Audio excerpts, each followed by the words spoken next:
오늘은 종교개혁주일입니다. 종교개혁, 서방교회 개혁을 위한 교회 내부 운동입니다. 1517년 10월 31일 종교개혁자 마틴 루터가 당시 교황을 중심으로 하는 서유럽 정치, 그리고 서방교회의 면죄부 판매, 그리고 연옥에 대한 주장, 그리고 공로사상 비판한 내용, 이것을 95개조 반박문을 발표하는 사건으로 출발을 합니다. 5솔라로 요약되는 교리를 주장하면서 부패한 교황제도 중심의 서방교회와 서방교회의 제도를 새롭게 개혁하려고 했던 서방교회 개혁운동입니다. 당시 면죄부를 사면 누구든지 천국에 간다 그러면서 면죄부를 팔았습니다. 면죄부와 관련된 웃기는 얘기가 하나 있죠. 한 번은 면죄부를 판매하는 신부가 면죄부를 많이 팔았습니다. 그래서 많은 돈을 거두었습니다. 그리고 마차에 돈꾸러미를 잔뜩 실어서 가는데 갑자기 강도가 나타났어요. 그리고는 면죄부 팔아서 모은 그 어마어마한 금액의 돈을 전부 다 빼앗아 갔습니다. 이 교회 돈을 강도질해 가다니 이 천벌받을 놈. 그랬더니 그 강도가 품에서 뭔가를 꺼내 보여주고 유유히 사라졌습니다. 그걸 본 신부가 충격을 받아서 기절했는데 뭐냐? 바로 면죄부였다 그러죠. 면죄부. 조금 전에 모든 죄를 용서함 받고 천국에 간다고 해서 팔았던 면죄부. 그만큼 면죄부는 그 자체가 굉장히 모순 덩어리입니다. 종교개혁은 구원은 행함으로가 아니라 좀 더 쉽게 말해서 돈으로 구원 얻는 게 아니고 오직 믿음으로 얻게 된다. 가장 중요한 구원의 도리를 밝힌 사건입니다. 또한 성경의 중요성을 우리에게 일깨워 주었습니다. 종교개혁가들의 신학사상 5솔라로 흔히 요약이 되는데, 첫째 솔라 스크립투라, 그래서 오직 성경. 진리냐 아니냐, 이 최종 권위는 오직 성경에 있다 이렇게 보는 거죠. 둘째로 솔루스 크리스투스, 그래서 오직 그리스도, 예수 그리스도를 통해서만 구원을 받을 수 있다. 셋째 솔라 그라티아, 오직 은혜. 그래서 믿음도 하나님의 선물이고 그래서 구원은 오직 은혜의 결과다. 그리고 넷째 솔라 피데, 오직 믿음, 구원은 오직 믿음을 통해서 받는다. 다섯째 솔리 데오 글로리아, 오직 하나님께만 영광, 모든 영광은 하나님께서 받으신다. 이런 얘기인데 정리하면 우리는 성경을 통해서 배우는 사실이 오직 예수 그리스도를 믿는 믿음, 은혜로 받은 그 믿음으로 구원을 받는다는 걸 알게 됩니다. 따라서 사람이 받을 영광은 없습니다. 왜냐하면 오직 하나님께만 영광을 돌려야 하기 때문에 그런 것이죠. 우리에게는 굉장히 익숙한 명제지만 500년 전에는 그렇지 않았던 것입니다. 따라서 이것은 이후에 세상을 바꾸는 깨달음이 됩니다. 당시 종교개혁의 필요성이 여러 가지로 있었지만 가장 큰 부분은 역시 면죄부였습니다. 면죄부는 11세기 말부터 판매되기 시작을 했고 르네상스 시대에 극에 달했는데 특히 교황 레오 10세 베드로 대성당을 짓기 위해서 1506년 일괄 면죄부의 대량 판매에 나섰습니다. 그래서 면죄부를 판매했던 수도자 테첼은 단순히 면죄부를 산 사람의 죄뿐만이 아니고 그의 부모, 친지의 영혼조차도 면죄부를 사기만 하면 그 산 돈으로 금고에 떨어지고 찰랑거리는 소리와 함께 천국으로 촥 간다. 이런 식의 과대 선전을 하면서 면죄부 판매에 열을 올렸습니다. 테첼 같은 면죄부 판매원들이 면죄부를 사는 순간 그만한 교회 영적인 은혜를 얻기 때문에 자기 죄를 회개할 필요가 없다. 이런 식으로 설교하고 이미 죽은 사람을 위해서도 면죄부를 살 수 있고 그리고 이때도 회개 필요가 없이 오직 돈만 가지고 오면 그들은 연옥 교리를 갖고 있거든요. 이 연옥의 영혼이 구제받을 수 있다. 천국으로 간다. 이렇게 주장을 했습니다.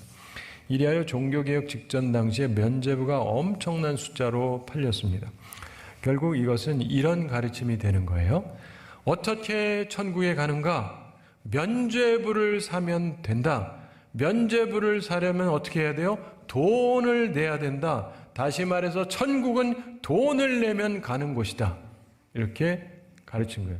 이 같은 불의를 보다 못한 마틴 루터가 여기에 항의해서 95개 논조를 성당분에 내걸고 마침내 종교개혁이 일어나게 됐습니다. 그 당시 사람들이요, 성경을 갖고 있지 않았습니다. 여러분은 갖고 있지만 그 당시는 이 성경 소지가 개인이 갖는 것이 불가능했습니다. 불법이에요. 그리고 또 설사 있다 할지라도 자국어로 성경이 번역되지 않았습니다. 그래서 있다 할지라도 뭐 내용을 알 수가 없어요. 읽을 수가 없으니까. 종교개혁은 자국의 언어로 성경을 번역한 마틴 루터에 의해서 시작이 되면서 전 세계 여러 나라에서 자기 언어로 번역된 성경을 갖게 되었죠. 그래서 성경을 통해서 하나님의 뜻을 찾을 수 있게 되었습니다. 종교개혁 전에는요, 미사라고 해가지고 예배를 드릴 때도 라틴어만 썼어요. 자국어로 예배를 안 드렸으니까 뭐 하는지도 몰라요. 근데 종교개혁을 하고 나서 500년이 지났습니다. 올해가 506년째라 그러죠. 그러면서 현재 우리는 성경에 근거해서 온전한 구원의 교리를 가지고 있는가? 성경에서 가장 중요한 분 예수 그리스도, 그리고 그분의 말씀을 근거로 볼 때 오늘날 우리 교회들은 생각이 온전한가? 오늘 우리의 모습을 점검해 보기를 원합니다. 복 있는 자와 화 있는 자, 이런 제목으로 말씀을 나누는데, 복 있는 자가 누구고 화 있는 자가 누군가, 예수님은 뭐라고 하셨는가? 오늘 본문은 예수님께서 하신 말씀입니다. 성경에 분명하게 있고 예수 그리스도께서 친히 하신 말씀입니다. 따라서 우리에게 굉장히 소중한 말씀이죠. 근데 이 말씀이 우리에게 친숙한가 살펴보시고, 이 말씀대로 우리가 믿고 생각하고 있는가 한번 또 생각을 해보시면서 스스로 생각해 보시고 점검해 보시는데, 이게 사실상 도전이 되실 수 있습니다. 참고로 마태복음 5장에서 팔복 이야기가 나오죠. 오늘 본문에 나오는 누가복음 6장에서는 4가지 복 그리고 4가지 화가 나옵니다. 비슷하지만 좀 다르죠. 우리 주님께서 3년간 가르치셨기 때문에 어느 하나만 가르친 것이 아닙니다. 마태복음의 내용과 누가복음의 내용을 모두 가르치셨다, 이렇게 보는 것이 합당합니다. 그런 이해를 가지고 오늘 누가복음에서 말씀하신 복과 화에 대해서 각 한 가지를 살펴보겠습니다. 그러면서 우리의 이해가 성경적인지 예수 그리스도의 가르침을 우리 마음에 품고 있는지 한번 생각해 보겠습니다. 사랑하는 성도 여러분, 종교개혁은 말씀으로 돌아오라, 오직 성경, 이걸 강조한 운동이었습니다. 그렇다면 예수님께서 말씀하신 복 있는 자와 화 있는 자는 어떤 사람인가, 그걸 제대로 알고 계십니까? 우리는 구약에 나오는 복 있는 사람은 이렇게 시작하는 말씀은 잘 알죠. 근데 신약에서 예수님은 어떻게 말씀하십니까? 특별히 누가복음에서는 뭐라고 하십니까? 이제 함께 살펴보겠습니다. 우선 복이 있는 사람에 대해서 말씀을 합니다. 누가복음 6장 20절에서 말씀합니다. 우리 함께 읽어보겠습니다. 예수께서 눈을 들어 제자들을 보시고 이르시되 너희 가난한 자는 복이 있나니 하나님의 나라가 너희 것이미요. 아멘. 앞서 말씀드린 대로 마태복음에 8복이 나옵니다. 누가복음에서는 4가지 언급이 되는데 본문이 그 첫 복입니다. 근데 약간의 차이가 있습니다. 본문은 너희 가난한 자는 복이 있다 이러셨죠. 근데 마태복음 5장 3절에서는 심령이 가난한 자는 복이 있다 이렇게 말씀하셨습니다. 차이가 하나 있죠. 심령이, 이게 있고 없고입니다. 이런 경우 우리는 흔히 무엇이 맞는가 이런 생각을 간혹 해요. 근데 무엇이 맞고 무엇이 틀린 게 아닙니다. 둘 다 맞는 말씀이에요. 모두 성경 말씀입니다. 또한 예수님께서 3년간 가르치셨기 때문에 어느 하나만 계속 말씀하신 것이 아니라 둘 다 말씀하셨다라고 보는 것이 훨씬 합당한 것입니다. 심령이 가난한 자가 복이 있다. 심령의 중요성, 또한 동시에 가난한 자가 복이 있다. 실제로 물질적 가난을 뜻하기도 한다. 이렇게 볼 필요가 있습니다. 자, 그런데 우리로 의아하게 느끼게 하는 것은 가난한 것이 복인가 하는 점입니다. 좀 깊게 생각해 볼 필요가 있습니다. 우선 구약에서 그 예가 있는가 생각해 보세요. 있어요. 열왕기상 17장에 나오죠. 바로 엘리야 시대에 시돈에 속한 사르밧 과부를 생각해 보세요. 정말 가난했습니다. 가진 게 다 떨어졌어요. 그런데 아들이랑 한 번 먹고 죽을 빵 만들 거밖에 없었습니다. 그런데 엘리야가 나타났습니다. 그걸 자기한테 먼저 달래요. 그리고 나서 당신 걸 만들어라. 그러면 계속 먹을 게 있을 거다. 근데 그 말을 믿죠? 그리고 엘리야를 공개합니다. 그러면서 천국의 은총을 드립니다. 끊어지지가 않아요. 그래서 부자가 됐다가 아니라 먹을 게 계속 있으니까 계속 먹을 수 있었다. 이런 얘기입니다. 그리고 나중에 아들이 죽습니다. 그런데 그때 또 살려주시는 은총을 체험합니다. 가난했어요. 그러나 주의 종을 섬기면서 하늘나라의 은총을 누렸던 것입니다. 필요한 것이 계속 공급이 되고 아들이 죽었을 때에도 살아나는 생명의 은총을 체험했습니다. 본문 다시 생각해 보겠습니다. 신약 누가복음 6장 이 말씀하실 때 예수님께서 누구를 보셨거든요. 누구를 봤습니까? 눈을 들어 제자들을 보시고, 그렇죠? 그렇게 보시고 말씀하셨어요. 거기에 제자들만 있는 건 아니었습니다. 많은 사람들이 있었어요. 그리고 말씀을 들었습니다. 근데 지금 이 시간 우리 주님께서 눈을 들어서 제자들을 보시면서 말씀하셨다는 거예요. 여러분이 주님의 제자라면 이 말씀을 귀 기울여서 들으시기 바랍니다. 너희 가난한 자는 복이 있나니. 자, 세상의 가난한 사람에게 하신 말씀이 아니에요. 왜냐하면 가난 자체가 복은 아니거든요. 그런데 예수님을 따르기 때문에 제자들은 포기를 하는 수가 많아요. 따라서 가난한 상태로 있는 사람이 있습니다. 그런 목사님들도 있어요. 불의한 이익을 탐하지 않기 때문에 포기하면서 가난한 상태로 있는 주님의 제자들이 있습니다. 그리고 그런 목사님들도 있고 그들을 향해서 말씀하시는 거예요. 나의 사랑하는 제자들아, 너희 가난한 자는 복이 있다. 그러면서 말씀하세요. 하나님의 나라가 너희 것이며 그저 가난하다는 게 복이라기보다 이들이 갖고 있는 상태를 말씀하는 거죠. 주님의 제자이기에 포기했기에 불의의 이익을 탐하지 않았기 때문에 가난하다면 그런 주님의 제자, 그런 목사는 복이 있는 것입니다. 왜냐하면 하나님의 나라, 천국이 그들의 것이기 때문입니다. 주님께서 반드시 보상하실 것입니다. 이것이 온전한 복음입니다. 종교개혁주의를 맞아서 주님의 제자이기에 가난한 자들은 주님의 음성을 듣게 되기를 바랍니다. 너희 가난한 자는 복이 있나니 하나님의 나라가 너희 것이다. 이 말씀으로 위로를 받으시기 바랍니다. 이제 화 있는 사람에 대해서 예수 그리스도께서 하신 말씀이 있습니다. 누가복음 6장 24절 말씀입니다. 함께 읽어보겠습니다. 그러나 화 있을진저 너희 부요한 자여 너희는 너희의 위로를 이미 받았도다. 아멘. 사랑하는 성도 여러분, 주님께서 가치관의 전환을 할 필요성이 있다는 것을 지금 말씀하시는 거예요. 세상의 방법으로 행복하겠는가? 아니면 예수님의 방법으로 행복하겠는가? 네 가지 화에 대해서 말씀하십니다. 오늘 본문은 그 중에 하나예요. 그러나 화 있을진저 너희 부요한 자여 너희는 너희의 위로를 이미 받았도다. 여러분, 부요한 것은 좋은 거잖아요. 근데 예수님께서 특이한 말씀을 하십니다. 그러나 화 있을진저 너희 부요한 자여. 부를 신뢰하는 자들에 대해서 화를 선언하십니다. 그들은 자기들이 추구하는 것을 얻었습니다.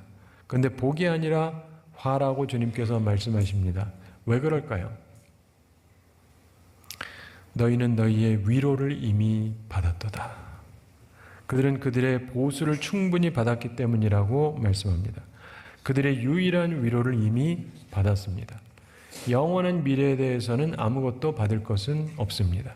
여기서 받았다 이 말은 상업 용어인데 상인이 완전히 지불을 받았을 때 청산서에 썼던 낱말입니다. 세상에서 부유함으로 모든 것을 다 누리다가 그러다가 그냥 갈 거냐? 아니면 천국에서도 받을 것이 있는가? 구약에서도 엘리야 시대에 아합 왕과 그의 아내 이세벨을 생각해 보십시오. 그들은 원하는 것을 얻습니다.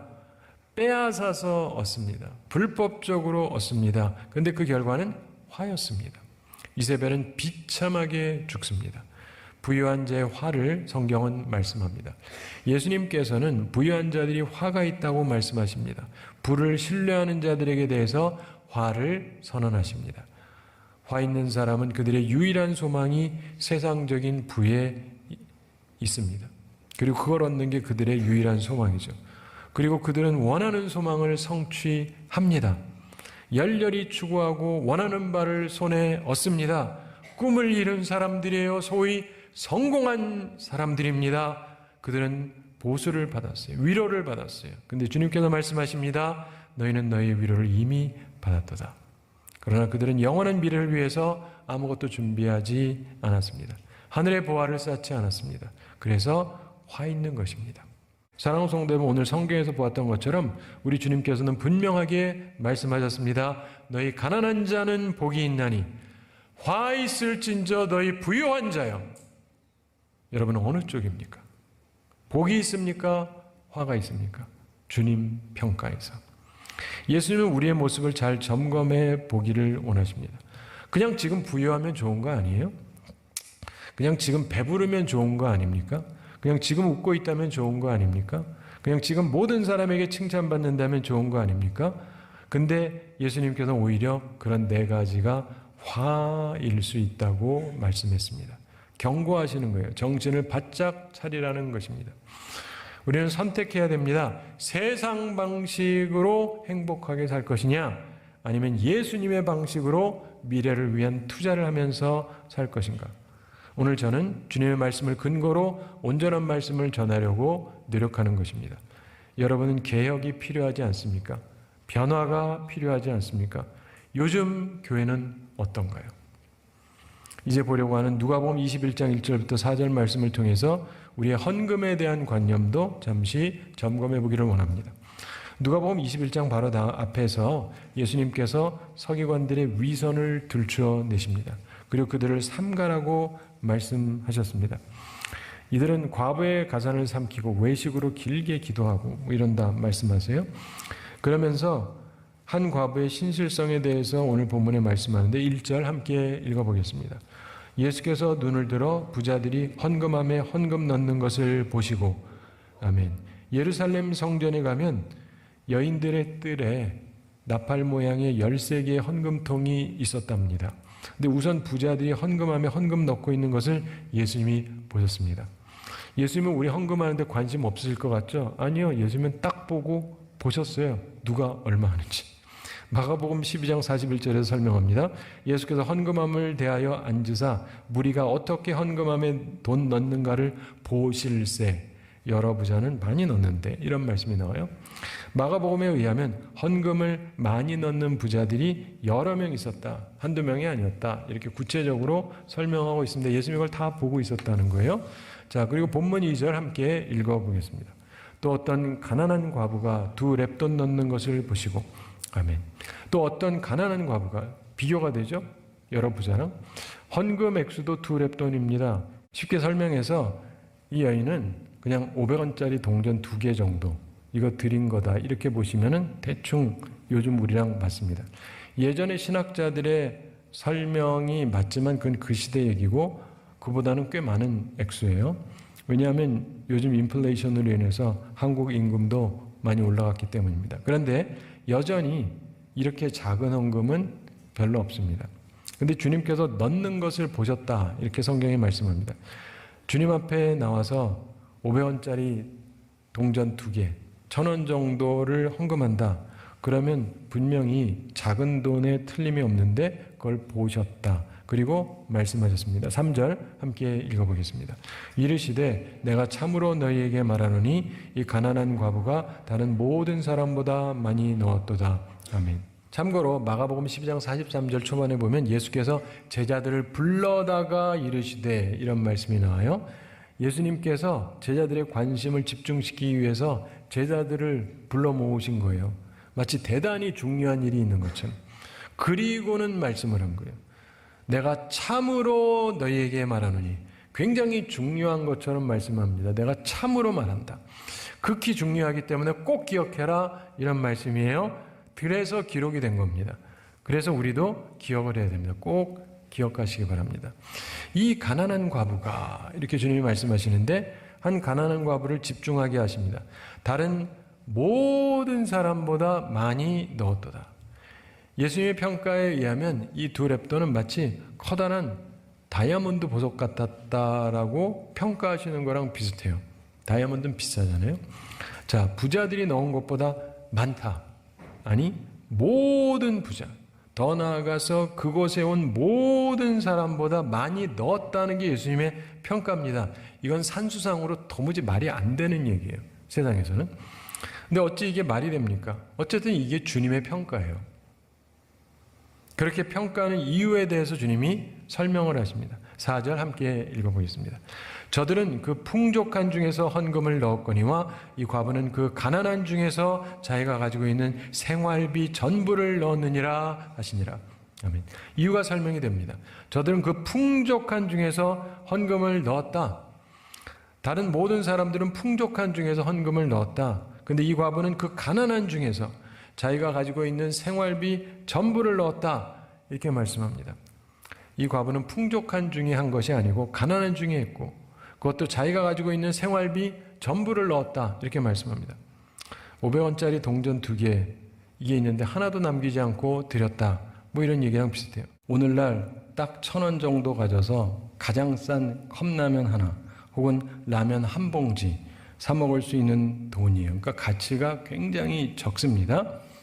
그러나 돈이 없고 배고픈 사람한테는요, 이 컵라면 하나 사가지고 먹을지 굶을지 이건 굉장한 선택이에요. 그래서 제가 생각해 봤습니다. 내가 이 컵라면 하나 간신히 사 먹을 수 있는 상황인데 다른 건 먹을 수도 없고 이걸 먹는 거를 내가 포기하고 주님께 모두 다 드릴 수 있을까? 이게 이럴 사람이 있을까요? 자, 우리 교회를 제가 생각해 봤습니다. 제 담임 목사니까. 우리 교회에서 주일날 헌금 나오는 게 평균치가 있는데 이 컵라면으로 치면은 보통 주일날 최소 이거 10,000배 혹은 몇만 배가 나와요. 근데 주님께서는 그 모든 것보다 이 단돈 1,000원짜리 드린 그 희생 하나가 더 크게 보인다는 거예요. 놀랍지 않습니까? 우리 계산으로는 도무지 이게 말이 안 되는 거예요. 근데 주님의 평가는 사람하고 참으로 다르다는 것입니다. 이게 성경에 기록된 우리 주님의 말씀이에요. 그러니까 기억하셔야 돼요. 사람이 어떻게 보느냐가 아니고 주님이 어떻게 보느냐를 생각하셔야 됩니다. 우리는 과연 성경적인 사고를 하는가? 오직 성경을 통한 가르침을 받고 있는가? 우리 하나님을 위해서 자기가 가진 전부를 넣는 그런 태도, 정말 가장 많은 헌금이라고 할 수 있다고 주님이 말씀합니다. 우리 주님은요, 우리의 헌신을 내가 가지고 있는 것에서 어떤 의미인지를 보십니다. 넉넉한 중에 드리는 거는 커도 희생이 큰 건 아니거든요. 근데 주님은 우리의 마음과 태도에 담겨진 그 헌신의 마음을 귀하게 여기시는 것입니다. 우리도 주님께 좋은 마음으로 드리는 사람들이 되기를 바랍니다. 사람은 적다고 우습게 여길지 모르지만 내가 드리는 정성을 주님께서는 기쁘게 받으십니다. 결국 우리한테 필요한 게 뭐냐, 이 종교개혁주일에 우리가 느끼게 된 건 생각의 전환이에요. 생각의 전환이 모든 걸 바꿉니다. 종교개혁도 바로 새로운 깨달음, 생각의 전환에서 왔습니다. 성경을 보다가 깨달은 거거든요. 오늘도 우리가 성경을 보면서 깨달을 필요가 있습니다. 예전에 독일에 12살 때부터 7년 동안 바이에른 대공으로 지내던 공작이 있었습니다. 이 사람이 당시 독일 왕의 그 비서실장이 됐어요. 그러면서 나중에 총리도 되고, 그래서 뭐 10대, 20대 그냥 아주 잘 나갔습니다. 그러다 보니까 교만해졌어요. 20대 총리라고 그러니까. 그래가지고 교만하면 사람들이 또 다 싫어합니다. 싫은 거예요. 잘나긴 했는데 참 꼴 보기 싫다. 사람들이 다 그렇게 보고 있었는데. 근데 이분이 어느 날 사냥을 갔습니다. 사냥을 하러 갔다가 작은 교회가 보여요. 그래서 들어가서 기도를 했답니다. 근데 그러다가 고개를 딱 들었는데 순간 앞에 십자가가 있는데 십자가에 빛과 함께 3이라고 하는 숫자가 나타났다가 사라지는 거예요. 이건 하나님의 계신가 보다라고 생각을 했는데 이 사람이 생각하기를 자기가 못된 짓 많이 했으니까 너 살 날이 3일밖에 없다. 이건가 보다라고 생각을 한 거예요. 그래서 살 날이 3일밖에 없다. 난 주님을 만나야 되는데 그동안 못된 짓을 너무 많이 해가지고 그래가지고 3일 동안을 천사같이 살았대요. 주님 만나야 되니까. 근데 3일이 지났습니다. 안 죽었어요. 그래서 이게 뭐지? 3개월인가? 이렇게 생각해서 어쨌든 시간이 더 많으니까 다행이다. 그리고 3개월 동안 국왕을 위해서도 국민들을 위해서도 정말 최선을 다한 거예요. 총리가 열심히 하니까 주변이 얼마나 좋아지겠어요. 천국처럼 변합니다. 그런데 3개월이 돼도 죽지를 않았어요. 이게 뭐지? 생각하기를 3년이었나 보다. 3년. 이렇게 생각하고 어쨌든 천사처럼 살았습니다. 그러니까 주변 사람들이 다 감동받아요. 왕도 감동받고 신하들도 감동받고 백성들도 감동을 받고. 근데 나중에 왕이 병으로 돌아가시게 됐어요. 근데 이분이 유언을 남겼는데 이 총리를 왕으로 세워라 이렇게 유언을 남긴 거예요. 이야. 근데 신하들도 그렇고 국민들도 그렇고 아무도 싫어하는 사람에서 전부 기뻐합니다. 그러면서 이 사람이 계산을 해보니까 3년째 되던 날 죽는 게 아니라 왕이 됐대요.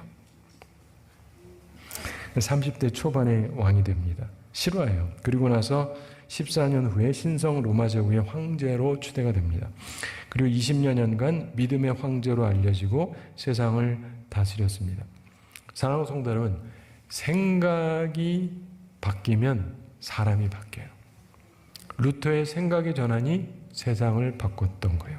복 있는 자가 누구고 화 있는 자가 누군가? 주님의 말씀에 의하면 그걸 생각해 보시기 바랍니다. 그러면서 너희 가난한 자는 복이 있다. 이 음성을 들으시기 바랍니다. 주님의 말씀이거든요. 바라기는 이 말씀을 따라서 주님 보시기에 복 있는 자로 살아가는 우리 모두가 되기를 우리 주님의 이름으로 축원합니다.